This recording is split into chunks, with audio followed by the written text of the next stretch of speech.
The telegram arrived on a Tuesday morning in May of 1882, catching Natalie Owens completely off guard as she stood behind the counter of her father's mercantile in Independence, Missouri. Her uncle Marcus, a man she had only met twice in her 22 years, had died suddenly at his ranch in Wyoming Territory, and according to the lawyer's precise handwriting, he had left her everything. Everything turned out to be a sprawling property near Medicine Bow, a rough collection of buildings that served the Union Pacific Railroad, and 23 horses that were apparently worth more than the land itself. The lawyer's letter mentioned a man named Flynn Irving who had been working with her uncle for the past 3 years, training the horses and managing the daily operations of the ranch. She would need to travel west immediately to settle the estate and decide what to do with the property. Natalie's father read the telegram over her shoulder and let out a low whistle. "Your Uncle Marcus always did have a way with horses. He left Boston 30 years ago and never looked back. Your mother tried to keep in touch, but he preferred the frontier to family, I suppose. He left me his ranch, Papa, his horses. I do not even know how to ride properly." Natalie folded the telegram carefully, her hands trembling slightly. She had worked in her father's store since she was old enough to count change, dreaming sometimes of adventure, but never truly expecting it to arrive in the form of a yellow piece of paper. You could sell it, sight unseen.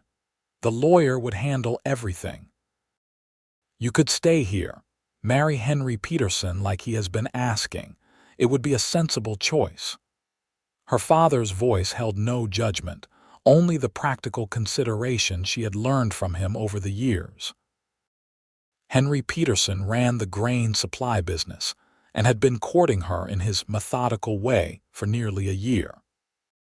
He was a good man, dependable and steady, but when Natalie thought about spending the rest of her life in Independence, counting inventory and discussing wheat prices, something inside her chest felt tight and small. The telegram had cracked something open, showing her a possibility she had not known existed until this very moment. "I want to see it," she said quietly. "Just once. I want to see what Uncle Marcus built out there." 3 weeks later, Natalie stepped off the Union Pacific train in Medicine Bow, Wyoming Territory, with 2 trunks, a leather satchel, and a heart beating so hard she thought everyone on the platform could hear it. The town was smaller than she had imagined, a collection of wooden buildings that looked temporary despite their solid construction, as if the whole place might pack up and move on when the railroad decided to build somewhere else. The wind came across the open plains with nothing to stop it, carrying the scent of sage and dust and distance. The lawyer, a thin man named Clarence Whitmore, met her at the station with a buggy. He looked her over with barely concealed skepticism, taking in her traveling dress and carefully pinned hair, clearly trying to reconcile this city woman with the rough life of a Wyoming horse ranch. "Miss Owens, I must be frank. Your uncle's property is valuable, but it requires constant work and expertise you likely do not possess. I have several interested buyers who would pay fair market value. You could return to Missouri within the week with a substantial sum." He helped her into the buggy with practiced courtesy, though his tone suggested he thought this was the only reasonable course of action. "I would like to see the property first, Mr. Whitmore. Surely that is not unreasonable." Natalie settled her skirts and looked out at the vast landscape stretching in every direction. She had never seen so much sky, so much empty space. It should have frightened her, but instead, she felt something loosening in her chest, something that had been held tight for too long. The ride to her uncle's ranch took nearly an hour, following a worn trail that cut through grassland dotted with sagebrush, and the occasional stand of cottonwood trees near water. Whitmore talked about property values and market conditions, but Natalie barely heard him. She was watching the land change as they traveled, seeing the mountains rising in the distance, purple and snow-capped even in late spring. Hawks circled overhead, and once she saw a small herd of pronghorn antelope bounding away from the road, their white rumps flashing in the sunlight. The ranch appeared gradually, resolving out of the landscape like something growing naturally from the earth itself. Wooden corrals spread out in several directions, well built and carefully maintained. The barn was large and solid, painted red at some point though the color had weathered to a rusty pink. The house itself was a two-story structure with a wide porch, bigger than she had expected and clearly built to last. Beyond the main buildings, she could see horses in the distance, grazing in a large pasture that stretched toward the mountains. A man emerged from the barn as they pulled up, and Natalie's breath caught in her throat for reasons she could not immediately name. He was tall and lean, wearing dusty work clothes and a hat that shadowed his face until he came closer and lifted it in greeting.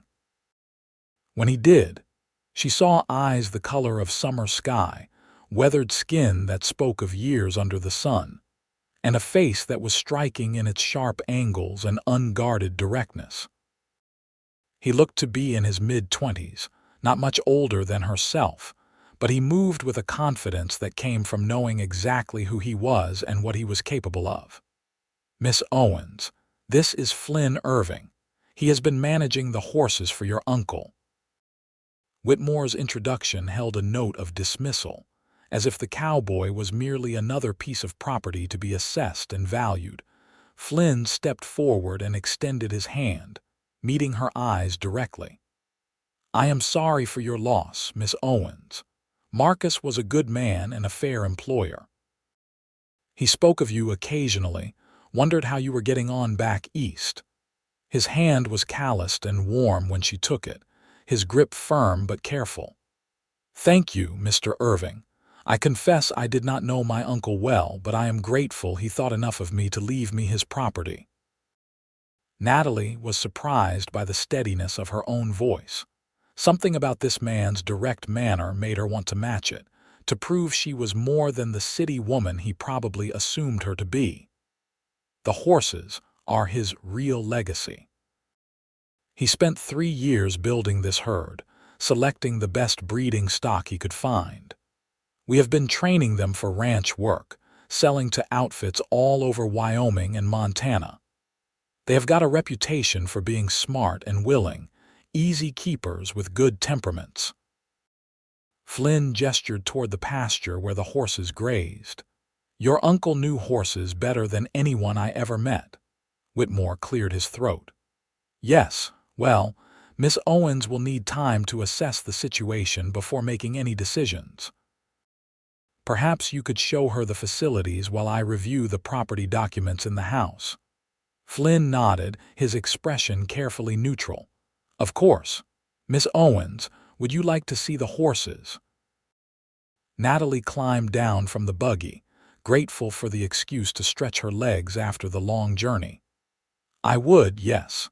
Though I should warn you, my experience with horses is limited to the occasional carriage ride. We will start slow then." Flynn's mouth quirked in what might have been the beginning of a smile. "This way." They walked toward the nearest corral, where several horses stood in the afternoon sun, flicking their tails at flies and watching the humans with calm, intelligent eyes. Flynn moved with an easy grace, completely comfortable in this environment, and Natalie found herself watching the way he carried himself, the economical precision of his movements. "Your uncle started with 3 mares, and a stallion he brought from Colorado. That was 5 years ago.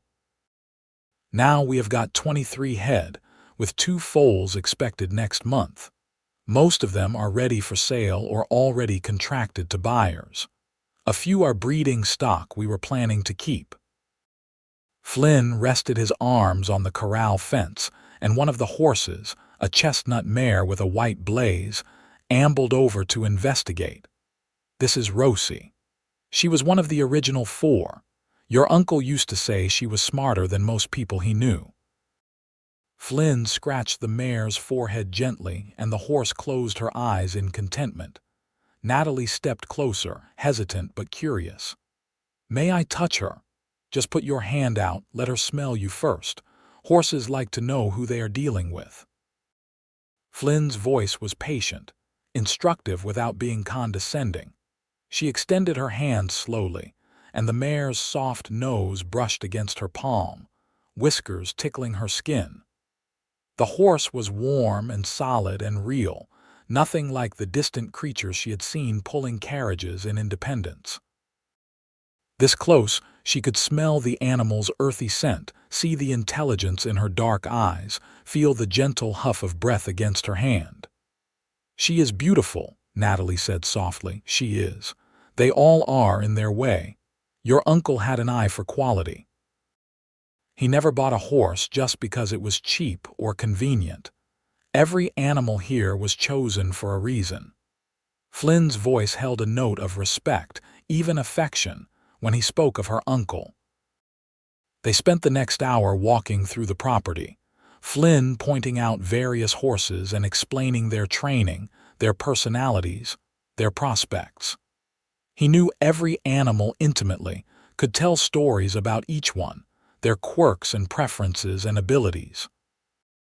It was clear he loved this work, loved these horses, had poured his heart into helping build what her uncle had started. The sun was lowering toward the mountains when they finally returned to the house, where Whitmore was waiting on the porch with a stack of papers and an expression of poorly concealed impatience. "Miss Owens, I have prepared the necessary documents for the sale of the property. I have 3 serious buyers who would take the entire estate, horses included, for a very fair price. You could sign today and be on your way back to Missouri by the end of the week." He laid the papers on a small table, clearly expecting her to agree immediately. Natalie looked from the lawyer to the ranch spread out before her, the horses grazing peacefully in the evening light, the solid buildings her uncle had constructed, the mountains rising in the distance. She thought about her father's store, about Henry Peterson and his methodical courtship, about the life she had always assumed would be hers. Then she looked at Flynn, who stood quietly near the corral, watching her with an expression she could not quite read. "I need more time," she said. "I cannot make such a decision so quickly. I would like to stay here for a few days, learn more about the operation before I decide anything." Whitmore's mouth tightened. "Miss Owens, surely you understand that you cannot simply stay here alone with a hired man. It would be completely inappropriate. If you must delay, at least return to town where there is a respectable boarding house. Then I will stay in town and come out each day, but I will not sign anything until I understand what I am selling." Natalie kept her voice firm, though her heart was racing. She was not accustomed to defying expectations, but something about this place, about the horses, about the way Flynn Irving spoke with such passion about her uncle's work, made her want to understand before she gave it all away. The lawyer gathered his papers with an audible sigh. "Very well. I will make arrangements for you at the boarding house in town. But I must advise you that maintaining this property requires expertise and resources you simply do not possess. Sentiment is no basis for sound business decisions." Flynn spoke up for the first time since they had returned to the house. "I have been managing the day-to-day operations for 3 years. If Miss Owens wants to learn about the ranch, I can explain how everything works, what your uncle's plans were for the future. Seems fair she should understand what she owns before deciding to sell." Whitmore shot Flynn a sharp look, clearly viewing this as unwelcome interference. "That may be, but ultimately the decision is a financial one, not an emotional one." "Maybe it is both," Natalie said quietly. "Please take me back to town, Mr. Whitmore. I will return tomorrow morning to begin learning about the ranch." The boarding house was run by a widow named Mrs. Margaret Hayes, a stern-faced woman in her 50s who showed Natalie to a small but clean room on the second floor. The evening meal was served promptly at 6, she explained, and guests were expected to be quiet after 9. The rules were delivered in a tone that suggested Mrs. Hayes had dealt with enough nonsense in her life and had no patience for any more. Natalie barely slept that night, lying awake in the unfamiliar room, listening to the sounds of the town settling down for the evening. She kept thinking about the horses, about the way Flynn had spoken of them, about the vastness of the land and the mountains in the distance. She thought about her uncle, a man she barely remembered, who had built something substantial out here on the frontier. What had made him leave Boston all those years ago? What had he found in this wild, open country that was worth abandoning family and comfort? The next morning, she hired a buggy from the livery stable and drove herself back to the ranch, surprising both the stable owner and herself with her insistence on going alone. The road was easy enough to follow, and she found a strange pleasure in handling the reins herself, guiding the horse along the trail with the morning sun warm on her face. Flynn was working in the corral when she arrived, a young bay gelding circling him on a long rope. He saw her approach and brought the horse to a halt, patting its neck before walking over to greet her. "You came back," he said, and there was something in his voice that might have been relief. "I said I would." Natalie climbed down from the buggy, managing her skirts with practiced ease. "I want to understand how this place works, everything about it." "That is a tall order, but I will teach you what I can." Flynn tied the gelding to the fence and turned to face her fully. "First thing you should know is that this is not easy work. It is up before dawn, out in all weather, dealing with animals that have their own ideas about things. Your uncle loved it, but it is not the kind of life most people choose willingly. Show me anyway. Pretend I might actually stay and run this place myself." The words surprised her even as she said them, but once they were out, she realized she meant them. Flynn studied her for a long moment, those blue eyes assessing her in a way that felt completely different from the way men looked at her in Independence. He was not seeing her dress or her figure or her marriageability. He was trying to determine if she was serious, if she had the substance to back up her words. "All right then. Let us start with the morning routine. Horses need to be fed and watered, stalls cleaned, any injuries or issues checked. Then we move on to training work, which is different depending on the horse and what stage they are in. After that, there is tack to maintain, fences to check, 100 small things that keep a place like this running." He spoke matter-of-factly, not trying to discourage her but not sugar-coating the reality either. They spent the day working together, Flynn patiently explaining each task while Natalie tried her best to help without getting in the way. She learned how to measure grain, how to properly distribute hay, how to approach a horse calmly and read its body language. She mucked out stalls, getting her dress filthy despite her attempts to stay clean, and learned the satisfying rhythm of pitchfork work even as her arms began to ache. Flynn was a good teacher, patient but direct, correcting her when she made mistakes without making her feel foolish. He treated her like someone capable of learning, not like a delicate city woman who needed protecting from reality. It was refreshing in a way she had not expected. During a break for lunch, they sat on the porch of the house, eating bread and cheese Flynn had brought from town. The silence between them was surprisingly comfortable, both of them tired from the morning's work. "Why did you come west?" Natalie asked finally, genuinely curious about this man who seemed so perfectly suited to this life. Flynn was quiet for a moment, looking out at the horses grazing in the distance. "I was born in Texas, on a ranch not much bigger than this one. My father worked horses, same as I do. He taught me everything he knew before he died when I was 17. After that, I wandered north, working different places, learning what I could. Found your uncle 3 years ago. He was looking for someone who understood training, not just basic ranch work. We worked well together. He was lucky to find you, Natalie said.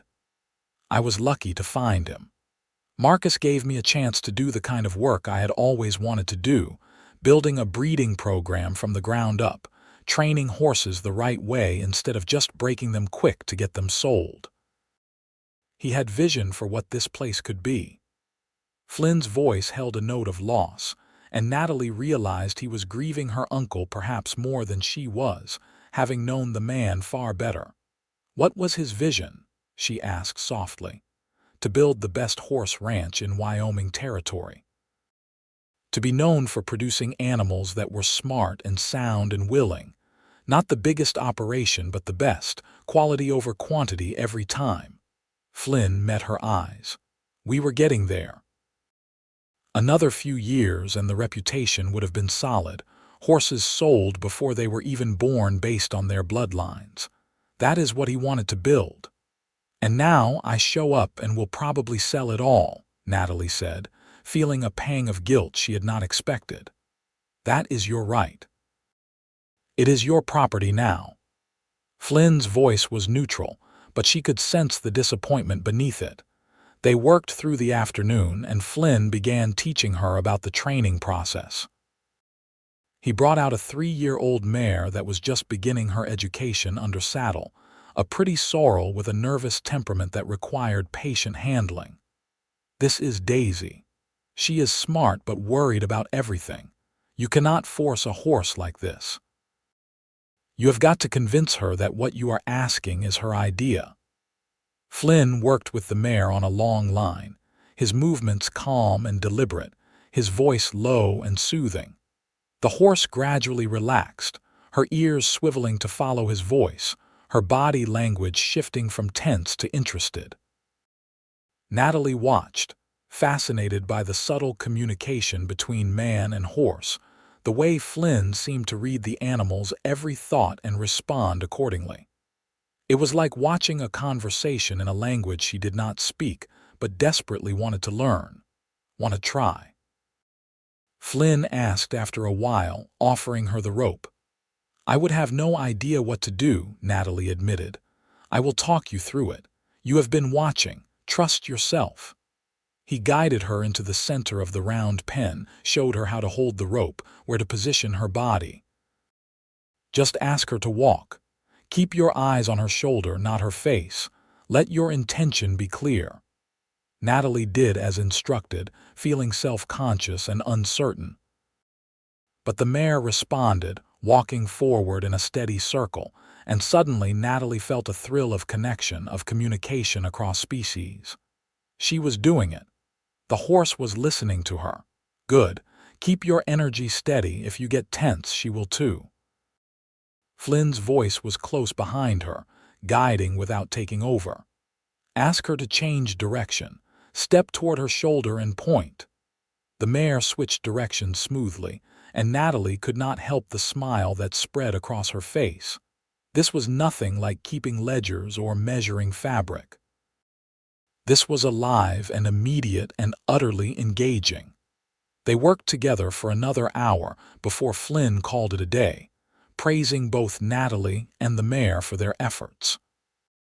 As they walked back to the barn, Natalie realized she was exhausted, her muscles aching in places she had not known existed, but she also felt more alive than she had in years. You did well today, Flynn said as she prepared to drive back to town. Better than I expected, if I am being honest. Thank you, I think.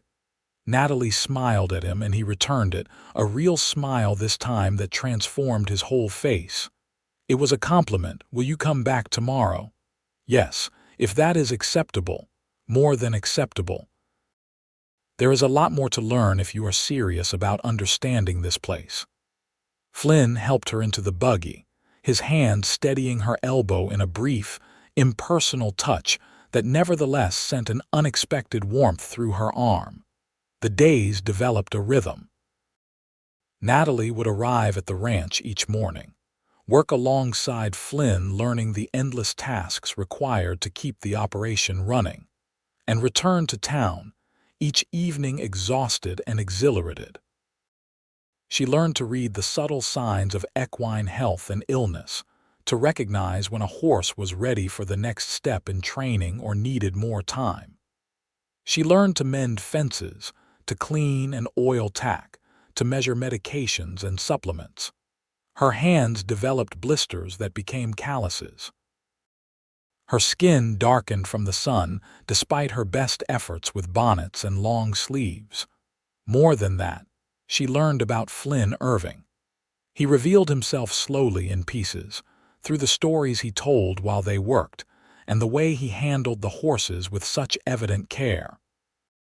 He had a dry sense of humor that caught her off guard, a thoughtful intelligence that saw beneath surfaces, a fundamental decency that showed in how he treated both animals and people.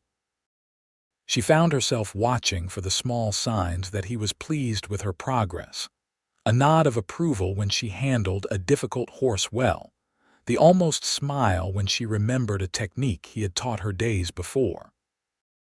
She began to anticipate his arrival each morning with an eagerness that had nothing to do with horses and everything to do with the man himself. 3 weeks after her arrival, Natalie was working with one of the younger geldings in the round pen when the horse spooked at a hawk swooping overhead.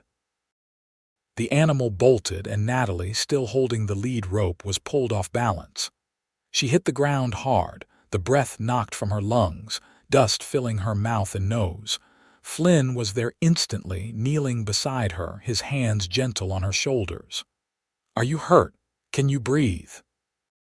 She gasped, trying to pull air into her lungs, finally managing a shaky breath. "I think so, just got the wind knocked out. Let me check." His hands moved carefully, professionally, checking for obvious injuries. "Can you move your arms, your legs?" She demonstrated, wincing at the soreness but finding nothing seriously damaged. "I am all right, just embarrassed." "Nothing to be embarrassed about. Horses are unpredictable. Even the best horsemen take falls." Flynn helped her sit up slowly, supporting her back with one arm. "We should have you looked at by the doctor. Make sure nothing is broken." "I am fine, truly. Just bruised." But she did not move away from his supporting arm, suddenly very aware of his closeness, the concern in his eyes, the warmth of his body against her back. Their eyes met, and something shifted in the air between them. Flynn's expression changed, the professional concern giving way to something deeper, more personal. His hand moved from her back to her face, gently brushing dust from her cheek, his touch lingering. "Natalie," he said softly, her first name sounding different in his voice than it ever had before. "Yes." Her own voice was barely a whisper. "I should not care about you the way I am starting to. You are my employer, at least for now, and you will probably sell this place and go back to Missouri within the month. But I cannot seem to help it." His honesty was startling, vulnerable in a way she had not expected from this self-contained man. "I do not want to go back to Missouri," she said, the truth of it surprising her even as she spoke. "I did not realize it until just now, but I do not want to go back. I want to stay here. I want to keep my uncle's ranch. I want to learn everything you can teach me." "Why?" The question was gentle, but his eyes were searching her face, looking for the truth beneath her words. "Because for the first time in my life, I feel like I am doing something that matters. Not just filling time until I get married and start filling more time raising children and managing a household. This is real. These horses are real. The work is real." She paused, gathering courage. "And because I find myself caring about you too in a way that probably makes no sense at all." Flynn drew in a slow breath, his hand still cupped against her cheek. "It makes perfect sense to me." He kissed her then, softly at first, a question more than a demand. Natalie answered by leaning into him, her hand coming up to rest against his chest, where she could feel his heart beating as rapidly as her own. The kiss deepened, and she tasted dust and sun and possibility, felt the strength in his arms as they tightened around her, the gentle way he held her despite that strength. When they finally pulled apart, both breathing hard, Flynn rested his forehead against hers. "This complicates everything." "I know," Natalie said. "I do not care. Your lawyer is going to have opinions about this. Mr. Whitmore has opinions about everything. They do not have to be my opinions." She smiled, feeling reckless and free in a way she had never experienced. They sat together in the dust of the round pen for a long moment, neither wanting to move and break the spell. Finally, Flynn helped her to her feet, checking again to make sure she was truly unhurt before releasing her reluctantly. "We should talk about what this means," he said seriously. "I do not have anything to offer you. I work for wages, live in a small cabin, own 2 horses and a saddle. You could sell this ranch and be a wealthy woman, marry well back in Missouri. I could marry Henry Peterson, who is perfectly nice and perfectly boring and would give me a perfectly acceptable life that would slowly suffocate me." Natalie brushed dust from her skirt, looking up at him steadily. "Or I could keep this ranch, learn to run it properly, and see where this thing between us might go. That seems infinitely more appealing. Running a horse ranch is not romantic. It is hard work and long hours and financial risk. There are droughts and injuries and markets that rise and fall. Your uncle made it work, but it was never easy." Flynn wanted her to understand, to not make decisions based on a moment's passion. "Then teach me everything you know. I will learn, Flynn. I am not afraid of hard work." She stepped closer, taking his hand in hers. "Unless you do not want me to stay. If this was just a moment and I misunderstood, tell me now." "No. God, no." His hand tightened on hers. "I want you to stay more than I can properly express. I just need you to be sure, really sure, not caught up in the novelty of it all. Let me prove it to you. Let me prove I am serious about this, about the ranch and about us." Natalie felt a determination settling into her bones, a certainty she had never felt about anything in her carefully planned life back east. Over the next weeks, Natalie threw herself into learning the business side of the ranch. She rode into Medicine Bow and met with the banker, reviewing her uncle's accounts and learning about the financial realities of the operation. The ranch was profitable but not wealthy, with enough income to support modest operations and pay Flynn's wages with a small amount left over. Expanding would require careful management and some risk-taking. She wrote to her father, explaining her decision to keep the ranch and stay in Wyoming. His response came 3 weeks later, expressing concern but also a surprising understanding. He had always known she was restless in independence, he wrote, and if this was what she truly wanted, he would support her decision.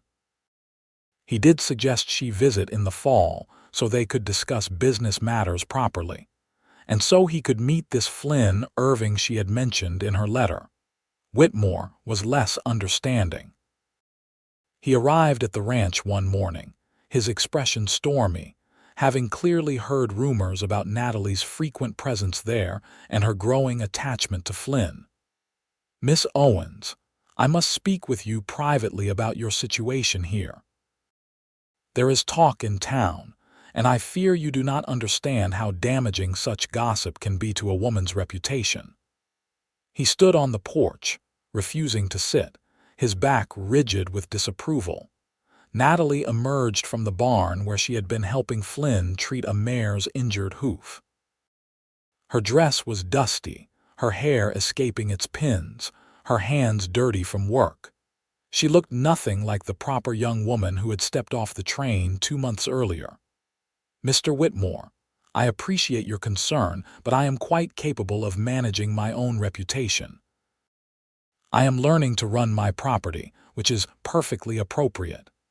She kept her voice level, though irritation flickered beneath the calm exterior. You are spending inappropriate amounts of time alone with a hired man. Surely you can see how this appears. If you insist on keeping the property, at least hire a proper manager and return to town where you can live respectably. Whitmore's tone suggested he thought she had taken leave of her senses entirely. Flynn appeared in the barn doorway, his presence quiet but solid. Miss Owens has been learning the business of horse ranching. There is nothing inappropriate in an owner understanding her own property. I was not speaking to you, Whitmore snapped. Miss Owens, I strongly advise you to reconsider your position here. You have resources now. You could live anywhere, do anything. Why would you choose to stay in this rough place, doing manual labor like a common ranch hand? Because it is my place. My uncle built this and it matters to me. These horses matter. This work matters. Natalie stepped forward, drawing herself up to her full height. I appreciate your guidance on legal matters, Mr. Whitmore, but I do not require your approval for my life choices. I will be staying in Wyoming and I will be running this ranch. Whitmore's mouth tightened into a thin line. Very well, but do not come to me when you realize your mistake. Running a ranch requires more than enthusiasm, Miss Owens. It requires capital and expertise and business acumen that you simply do not possess. Then I will acquire it. Thank you for your concern. Natalie's tone made it clear the conversation was over. After the lawyer drove away in a cloud of dust and indignation, Flynn walked over to where Natalie stood on the porch. You just made an enemy. Whitmore has influence in Medicine Bow. I do not care. I am tired of people telling me what I should want, how I should live. My whole life has been other people's expectations. She turned to look at him. This is the first thing I have ever chosen completely for myself. Flynn smiled, that rare, full smile that made her heart skip. Then we better make sure you succeed. Come on, we have got training to do. They worked together through the summer, their partnership deepening both professionally and personally. Flynn taught Natalie everything he knew about horse training, from the subtle communication required for starting young horses under saddle to the business side of selecting breeding stock and marketing the finished animals. She proved to be a quick study, her natural intelligence and genuine affection for the horses making up for her initial lack of experience. Their relationship developed more slowly, both of them aware that they were building something important that required a solid foundation. They stole kisses in the barn, held hands while watching the sunset from the porch, talked late into the evening about their dreams for the ranch and their future. But they were careful, aware that in a small frontier town, reputation mattered, especially for a woman trying to be taken seriously as a business owner. In August, a buyer came from Montana looking at horses for his cattle operation. He spent 2 days at the ranch, watching Flynn and Natalie work with the animals, asking detailed questions about training methods and bloodlines. Before he left, he purchased 4 geldings at premium prices and asked to be notified when the next crop of 3-year-olds was ready. Your uncle was right about the quality, the buyer said as he prepared to leave. These are the best trained ranch horses I have seen in years. You have got something special here, Miss Owens. Do not let anyone tell you different. After he left, Natalie and Flynn stood together watching the dust settle from his departure. We did it, she said quietly. Our first major sale. You did it. You handled those negotiations like you have been doing it for years. Flynn's pride in her was evident in his voice. We did it together.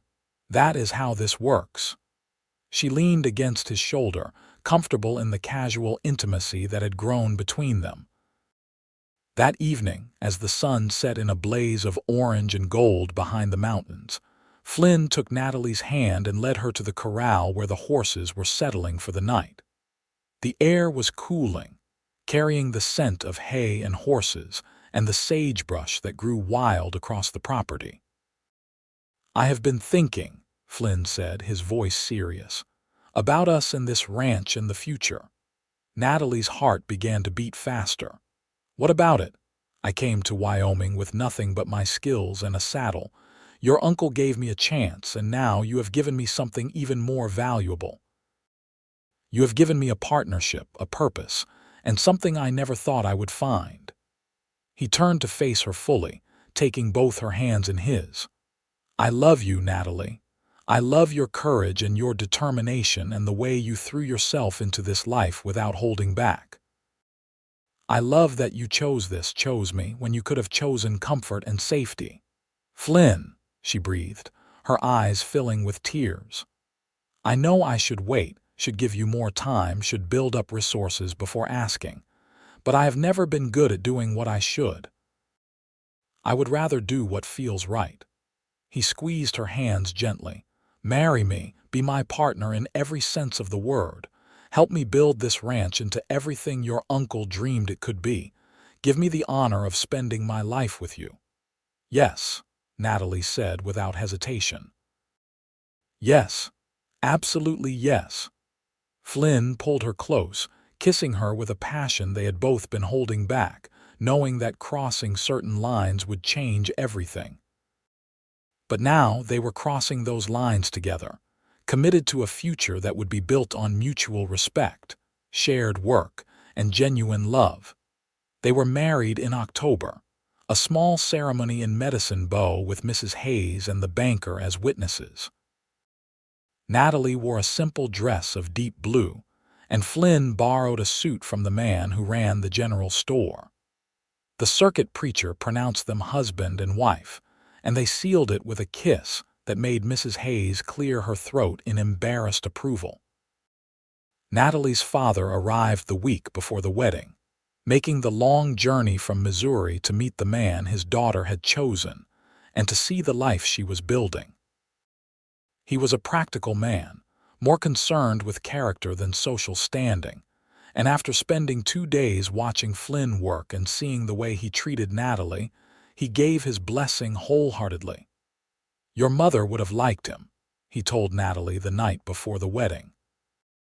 "She would have liked that you chose passion over practicality. I always played it safe, and I think she regretted that sometimes. Do not regret, Natalie. Live fully." After the wedding, Natalie moved her few possessions from the boarding house to the ranch house, into the room that had been her uncle's and was now theirs. They made love for the first time that night, a tender exploration that deepened into passion, both of them giving themselves completely to the other. Afterward, lying in Flynn's arms with the moonlight streaming through the window, Natalie felt a contentment she had never known existed.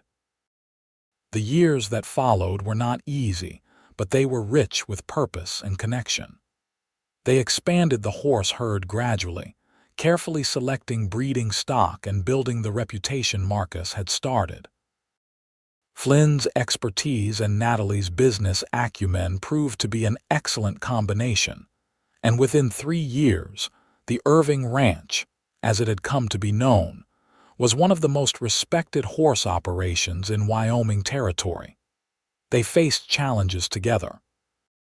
A hard winter in their second year killed 3 horses and nearly bankrupted them, but they survived by selling breeding stock they had planned to keep and taking on some contract training work.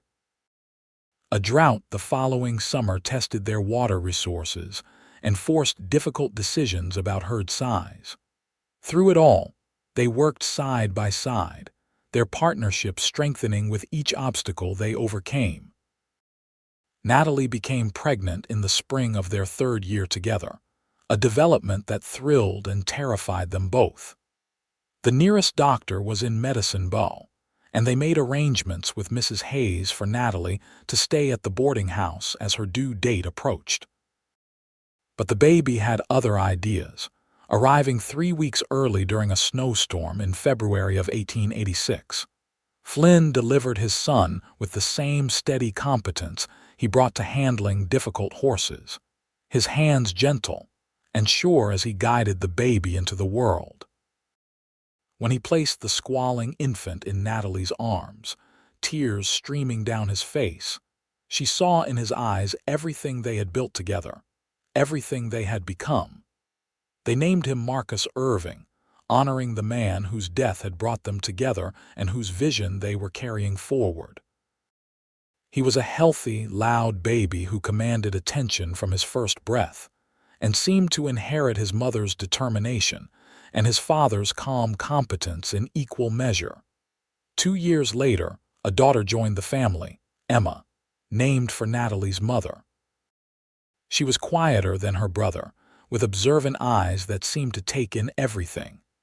From the time she could walk, she followed her father around the ranch, mimicking his movements, learning to read horses the way some children learn to read books. The ranch continued to grow. They added a second barn, expanded the pastures, and built a small cabin for the hired hand. They finally had enough business to employ.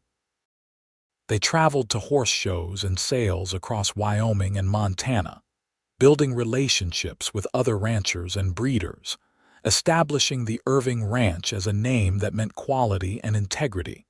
Through it all, Flynn and Natalie remained partners in every sense. They worked together training horses, shared the business decisions, raised their children to understand the value of honest work and treating animals with respect. They made time for each other, stealing moments in the barn or on evening rides across the property, keeping alive the passion and affection that had drawn them together. When Wyoming achieved statehood in 1890, they celebrated with the whole territory, proud to be part of this wild, beautiful place they had chosen as home. They stood on their porch that night, watching fireworks light up the sky over Medicine Bow, their children sleeping inside, the horses peaceful in their corrals. "You ever regret it?" Flynn asked, pulling Natalie close against his side. "Staying here instead of going back to that safe, comfortable life in Missouri?" Natalie looked up at him, at this man who had become her whole world, at the ranch they had built together, at the life that had unfolded from a simple choice to stay and learn about horses. "Never," she said firmly. "Not for a single moment. This is exactly where I am meant to be." With a cowboy who owns nothing but horses and a saddle, Flynn smiled, echoing his words from that day she had fallen in the round pen so many years ago. "With a man who taught me that the best treasures are not inherited but discovered. My uncle left me horses, but you gave me something infinitely more valuable. You gave me a life worth living." She kissed him, long and deep, with all the love and gratitude and passion that still burned bright between them. The next morning, Natalie woke before dawn as she always did, slipping from bed carefully to avoid waking Flynn. She dressed quietly and went outside to begin the morning routine that had become as natural as breathing. The horses nickered softly as she approached with hay, their warm breath creating clouds in the cool morning air. The sun was just beginning to paint the mountains with shades of pink and gold, promising a beautiful day. She heard footsteps behind her and turned to see Flynn approaching with 2 cups of coffee, his hair still rumpled from sleep. He handed her one without speaking, and they stood together in comfortable silence, watching the sun rise over their property, over the life they had created together from nothing but hard work, love, and a shared vision. Marcus, now 4 years old, came running from the house, his nightshirt flapping around his legs, calling for his papa to show him how to feed the new foal. Emma toddled behind him, determined not to be left out of anything her brother did. Natalie scooped up her daughter while Flynn took their son's hand, and together they walked toward the barn, A family built from choice and courage and the willingness to reach for something more than safe, expected happiness. In the years that followed, the Irving Ranch continued to flourish. Marcus grew into a thoughtful boy who loved working with the horses, but also showed a surprising aptitude for the business side of operations, sitting with his mother as she worked through accounts and contracts. Emma became the best natural horse trainer Flynn had ever seen, with an instinctive understanding of equine psychology that reminded him of Marcus Owens. When the children were older, Natalie's father came to visit again, this time staying for a month and thoroughly enjoying his grandchildren. He watched Natalie work with Flynn, saw the respect and partnership between them, and told her privately that she had made far better choices than he ever had. He passed away peacefully 2 years later, leaving the mercantile to his longtime assistant and a substantial sum to Natalie, which she and Flynn used to purchase adjacent land and expand their operation. Flynn's reputation as a horse trainer grew over the years, and he was frequently asked to consult with other ranches or to take on particularly difficult horses. But he never forgot where he had started, the young man with nothing but skills and dreams who had found a home with Marcus Owens. He trained several younger men over the years, passing on what he knew with the same patient generosity Marcus had shown him. On their 10th wedding anniversary, Flynn surprised Natalie with a trip to Cheyenne, where the finest horses in Wyoming were being shown. They left the children with Mrs. Hayes, who had become a beloved honorary grandmother despite her stern exterior, and spent 3 days alone together, enjoying the luxury of hotel rooms and restaurant meals and each other's undivided attention. On the last night, lying in the comfortable hotel bed far from the ranch, Flynn traced patterns on Natalie's shoulder and said, "10 years ago, I was training a 3-year-old mare when I saw a woman climb down from a buggy in a traveling dress, looking like she had stepped out of a different world. I thought she would last maybe a week before running back east. You thought I was soft," Natalie said, smiling in the darkness. "I thought you were beautiful and completely out of place and probably going to break my heart when you left." He kissed her forehead. "Shows what I knew. You knew enough to give me a chance, to teach me instead of dismissing me. That was all I needed." She turned to face him fully. "I would not trade a single day of the last 10 years, not the hard winters or the failed crops or the times we thought we might lose everything. All of it was worth it because we faced it together. Here is to the next 10 years, Flynn said, and the 10 after that and whatever comes after. As long as I have you, I have everything that matters." They returned to the ranch refreshed and recommitted, throwing themselves back into the work they both loved.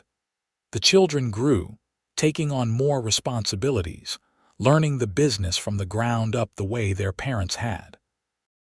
Marcus eventually went to college in Laramie to study business, returning to the ranch with new ideas about marketing and expansion that helped take the Irving Ranch to new levels of success.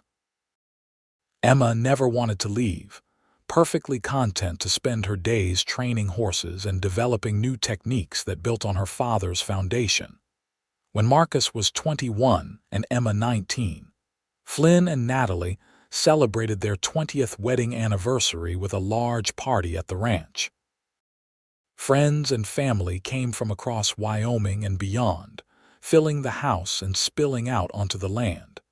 The banker who had been skeptical of Natalie's ability to run a ranch was there, now retired and happy to admit he had been wrong. Mrs. Hayes came, still stern but with undeniable affection in her eyes when she looked at the family she had watched grow. Even some of Marcus Owens' old friends made the journey, sharing stories about the man who had started it all. Late in the evening, after most of the guests had left and the children were cleaning up, Flynn and Natalie walked out to the original corral where they had first begun working together.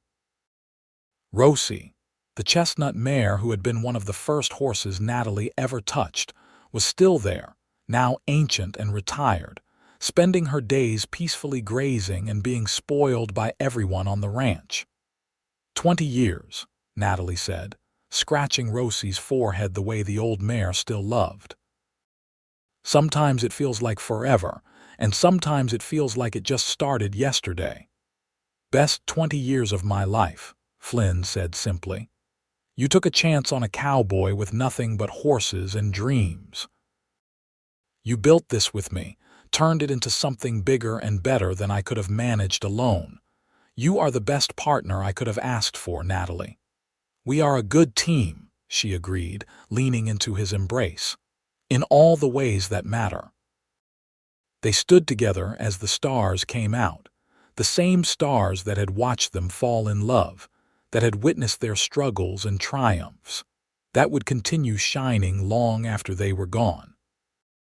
The ranch spread around them, solid and prosperous, a testament to vision and hard work and love that had proved stronger than any obstacle. When they were both in their 50s, with grandchildren starting to arrive, and the ranch being gradually transitioned to Marcus and Emma's management, Natalie and Flynn finally took time to travel. They visited Natalie's childhood home in Missouri, where Flynn met distant cousins and saw where his wife had grown up.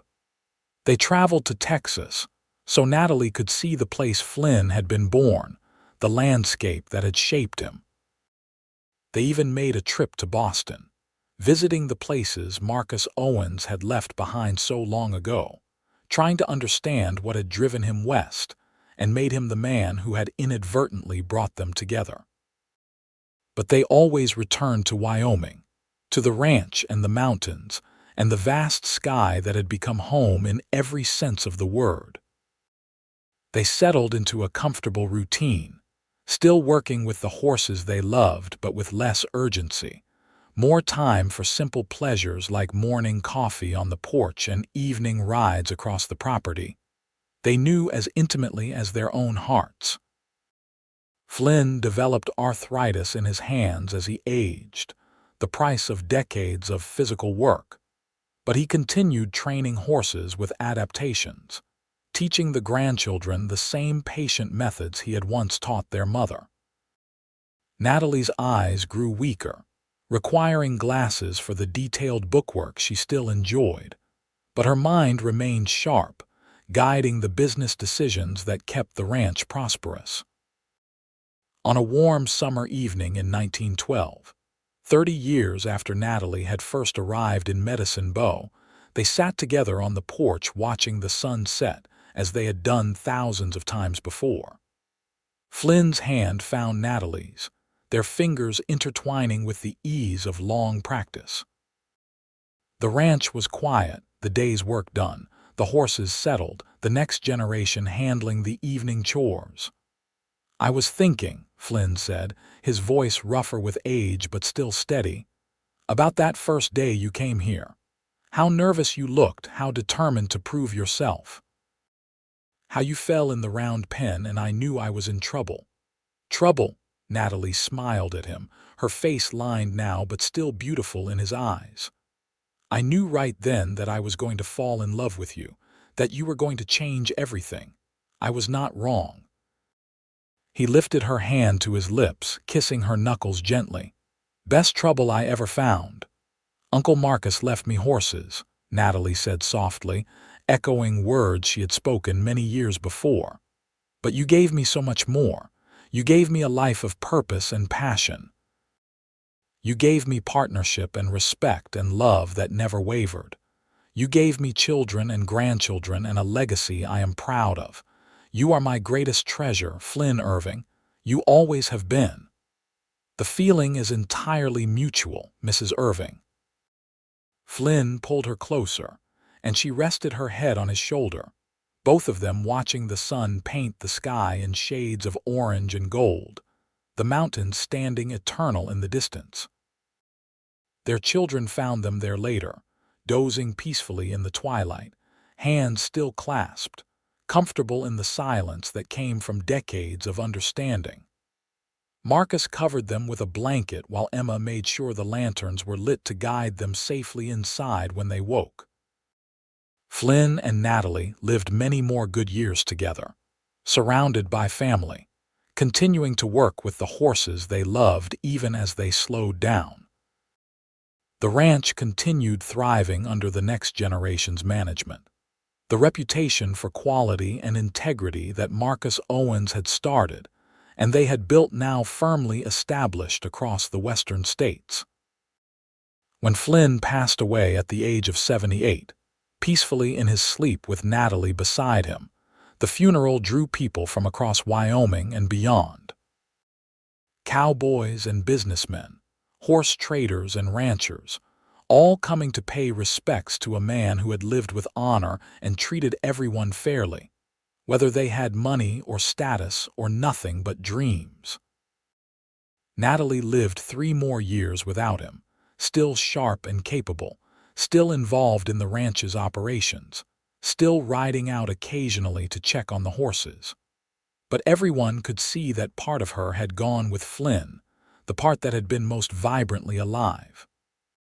She spent time with her grandchildren and great-grandchildren, telling them stories about how she had come west as a young woman knowing nothing about horses and fallen in love with a cowboy who had taught her everything that mattered. She died on a spring morning much like the one when she had first arrived in Wyoming, the sun rising over the mountains, the horses nickering softly in their corrals, the land awakening to another day of possibility. She simply did not wake up, passing peacefully from sleep to whatever came next, a small smile on her face as if she was pleased with how everything had turned out. They buried her beside Flynn on a hill overlooking the ranch, where they could watch over the land they had built together. Their children and grandchildren stood together at the funeral, representing the legacy of love and partnership that had started with a telegram and a decision to stay, to learn, to choose the uncertain adventure over the safe, expected path. The Irving Ranch continued for generations, each one adding their own contributions while honoring the foundation that Natalie and Flynn had built. The story of how it started, the city woman who inherited horses and fell in love with the cowboy who trained them, became family legend, told and retold to children who played in the same corrals where their great-great-grandparents had once worked. The horses that carried the Irving name remained known for quality and intelligence, for the careful training and ethical handling that had been Marcus Owens' vision and Flynn Irving's practice, and Natalie Irving's business acumen. People across Wyoming and beyond knew that an Irving horse was something special, and they remembered the love story at the heart of it all, because in the end, that was what mattered most. Not the success of the business or the size of the operation or the reputation they had built. What mattered was that 2 people had found each other in an unlikely place, had chosen to build something together, and had lived their lives with purpose, passion, and a love that endured through challenges and triumphs alike. They had created not just a ranch but a family, not just a business but a legacy, not just a life together but a story worth remembering. The mountains still stand over Medicine Bow. The wind still sweeps across the grasslands, and somewhere in the rolling hills of Wyoming, the land remembers a woman who came west to settle an inheritance and stayed to build a life, and the cowboy who showed her that the greatest treasures are not material possessions, but the connections we forge, the work we pour our hearts into, and the love we choose every single day.